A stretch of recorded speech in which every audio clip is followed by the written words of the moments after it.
Welcome back to Rad and Plaid Garage, everybody. Today we have a slightly bigger project than the 250 Big Red that we had. We have a 2017 Dodge Ram 1500, has a mechanical problem with the engine, and that'll all be explained in the video. Remember, if you like this stuff, please hit that like button, and if you really enjoy it, hit the subscribe button, because I got a lot more random projects to come. All right, enjoy.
Okay, that is the aftermath. We had pulled the engine out.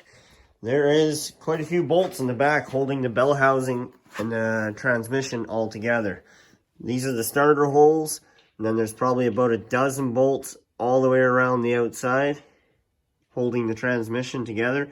There is a bracket that goes up underneath, and blocks you from getting at the torque converter bolts. There's 4 of those. We decided that we wanted to take the grill off, and then we took this big, I'm not really sure what you would call it, maybe a rad support. That's a radiator, air conditioner, and transmission cooler all in one big chunk. And then we removed this piece here, which is, that's where your headlight would go, your radiator, and then on the other side the headlight again. We took that whole thing out just because we knew that it'd be a lot easier to pull the motor straight out as opposed to up and over. In there we have the fender wells. We took the fender wells out, air conditioning lines, coolant lines, stuff like that. When you take those inner fender wells out, it makes it so much easier to get at those exhaust bolts. And then once you get that out of the way, there's a couple of bolts on the top of the transmission that are actually kind of a pain to get at. And having this fender well out made it so much easier. I'm sure there's a quicker, easier way to do all this, but so that's what it looks like with everything out. The harness is still sitting in here. It comes out of the passenger side, runs all the way over, comes up to the driver's side, and does a big U on the motor. And here's our spare donor motor. It has 50,000 kilometers on it. Looks really dirty. We weren't really happy with it being that dirty, spending $4,000 on it, but it has no kilometers on it, so we're happy with that.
An important tip, before you set that motor down, make sure your AC compressor housing is on, because you will not get it in if it's not on first. These are the motor mount bolts back here. There's one here, one there. There is a plate that needs to go in there yet. And there's the other 2 motor mount bolts. Here and here. So what we're doing is we set it all in there, we get everything sitting in there loose, and then we're gonna put the bell housing bolts around the transmission and pull the transmission forward to tighten it up. We're winning.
We had a suspicion that the transmission had a little bit of water in it, and it had lots, hence the Pepto-Bismol colored transmission fluid.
Not yet.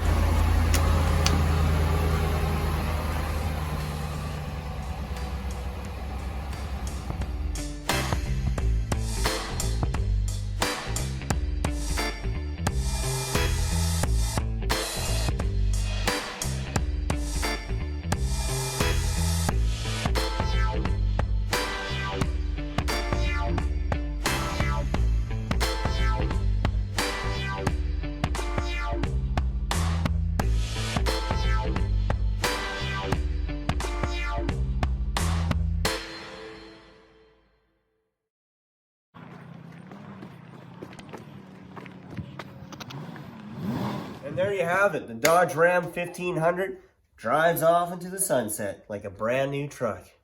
Wait a minute. It is a brand new truck. You know what? There is a lesson to be learned here.